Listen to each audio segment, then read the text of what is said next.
So the Cracker Barrel Karen CEO panics after getting caught by the potential ouster that we've talked about, and investors are starting to push back hard. Now, as you all know, Cracker Barrel is facing one of the biggest fights over its future during this massive backlash, and the decisions being made right now could change the company completely. Now, the leadership simply just brought in a crisis team, but instead of protecting Cracker Barrel's identity, it's pushing forward with controversial remodel plans that many longtime customers hate. Now, even with the old logo returning, which has nothing to do with it, the larger strategy for Cracker Barrel hasn't changed, and that's what's driving the frustration from investors, shareholders, and loyal customers. Now, this battle over Cracker Barrel is about more than just branding. It's about what the company will stand for moving forward. Okay, so as you all know, and I shared this morning, John Rich has stepped into the spotlight, saying that he's ready to take over as CEO and restore what leadership has stripped away. Now, he believes that customers can be brought back if Cracker Barrel gets back to its roots, starting with replacing the people responsible for alienating its core audience. Honestly, it's beyond saving at this point for Cracker Barrel, but his statements have sparked serious conversations about who actually controls the company's direction and how badly management has misread its customer base. Now, for shareholders and loyal customers, this has turned into more than a leadership debate. It's a fight over the brand survival. All right. Now, investor Sardar Biglari has been preparing for this moment for years. Through his control of Steak and Shake and other holdings, as I discussed in yesterday's video, Biglari owns nearly 10% of Cracker Barrel and has been pushing to block these decisions he believes are destroying the company. Now, his team has openly criticized management's direction, even launching a marketing campaign that mocks the Karen CEO and promotes his vision for the brand. Now, for Biglari, this isn't about publicity. It's about forcing leadership to acknowledge that Cracker Barrel's strategy is failing, and its customers and stockholders, shareholders alike. Now, Biglari's argument centers on geography and growth. Half of all Cracker Barrel locations sit in the fastest growing states in the country. That includes Texas, Florida, Tennessee, and the Carolinas. Yet customer traffic has fallen by nearly a third over the past 20 years. Now, with prime real estate along major interstate highways, the company itself should be thriving, but instead, leadership has pursued expensive expansions into declining regions while ignoring the markets that's driving population and economic growth.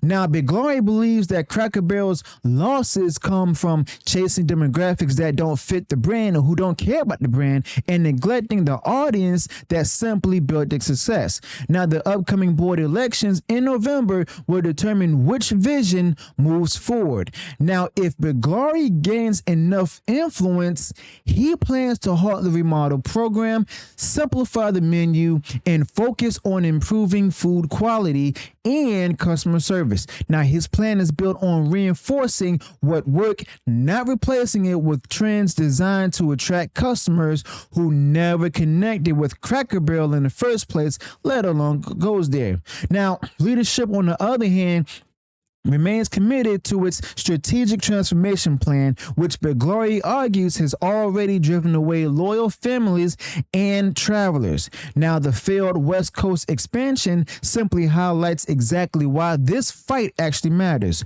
Cracker Barrel spent millions opening new locations in California, Washington, and Oregon, only to close more than 20 stores in just a few years. And for those of you who are not familiar, these states that I just listening on the West Coast.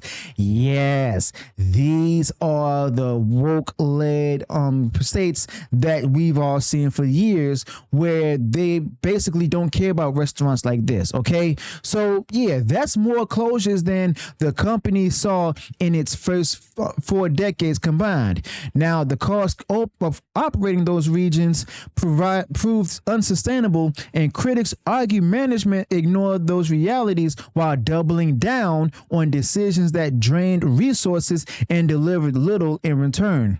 Now, the remodels have only added to the frustration itself. Longtime customers are angry that authentic antiques and vintage Americana collected over decades are being stripped from Cracker Barrel's restaurants, okay, and replaced with generic decor. The new design abandons the rustic personality that actually made the chain stand out in the first place. Now, for many, this represents more than a design change. It actually signals leadership's desire to go ahead and chase urban tastes while disregarding the values that define the brand's identity, okay? Now, another controversial decision was introducing alcohol and brunch-style drinks into Cracker Barrel locations. Now, for a chain known as a highway travel stop, adding alcohol doesn't make sense for customers who are often driving long distances. And at the same time, leadership has basically cut signature menu items and replaced them with trend-based options that simply alienate loyal diners. Now, critics see this as a complete misread of the company's purpose and an unnecessary move to appeal to demographics unlikely to sustain its business model. And honestly, my people like my wife, they're really upset that the old timer is returning to the menu, and that's not what they wanted. All right, but simply put, Biglari's proposals focus on correcting these missteps. You see, he wants Cracker Barrel to sell off Maple Street Biscuit Company, a smaller chain that now competes directly against its own restaurants.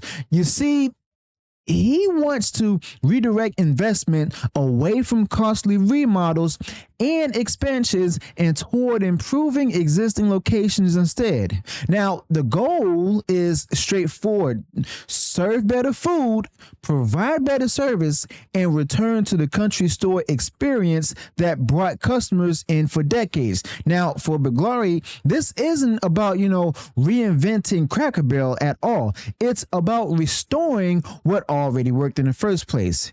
Now, as you all also know, the leadership, however, remains locked into its current strategy.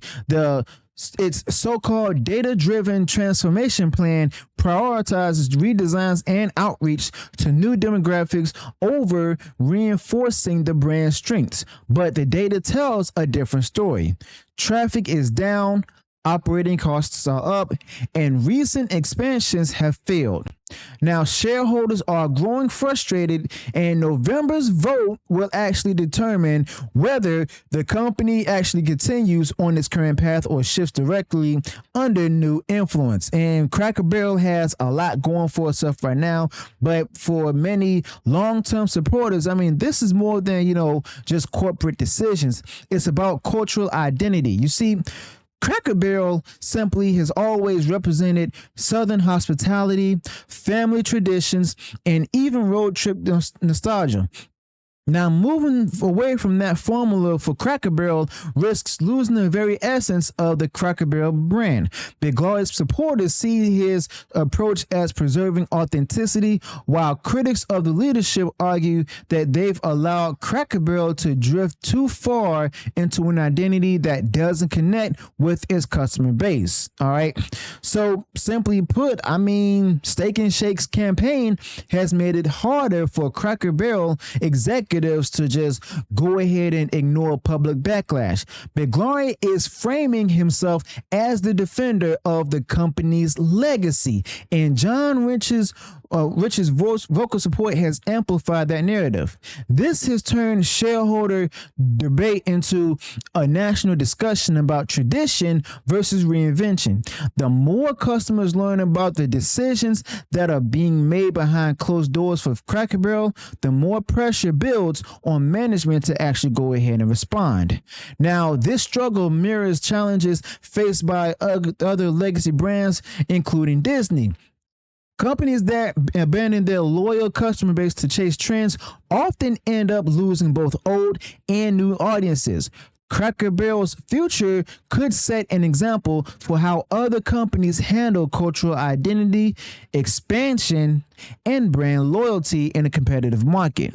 Now, investors across multiple industries are watching closely to see whether tradition or transformation wins out. Now, for customers, this isn't a debate about strategy.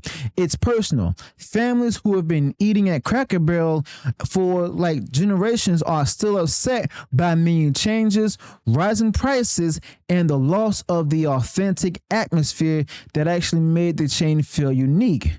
Now, to put it simply, there are a lot of them that actually done. A lot of them are not going to show up and stuff. Some will actually show back up when the carrying CEO is fired and stuff from Cracker Barrel. And honestly, they just want leadership to recognize the value of tradition rather than forcing the brand into spaces where it doesn't belong. Now, that frustration isn't being manufactured by marketing campaigns. You see, it's real and growing louder by the day. You see, everything comes down to the board elections this November. Now, if Biglari succeeds, Cracker Barrel could see a complete shift back to its core values: authentic decor, better food, and a renewed focus on thriving markets. Now, if management holds control, the remodels and expansion strategies will just continue, along with the risk of further closures.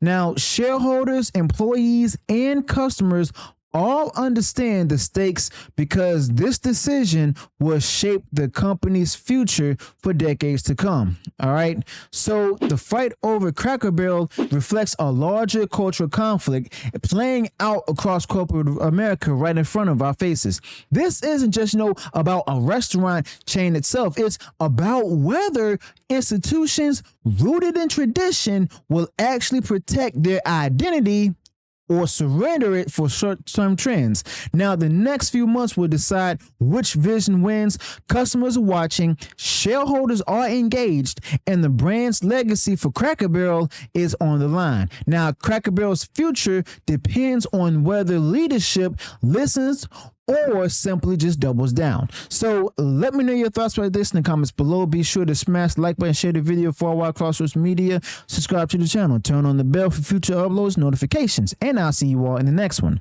Until then, peace.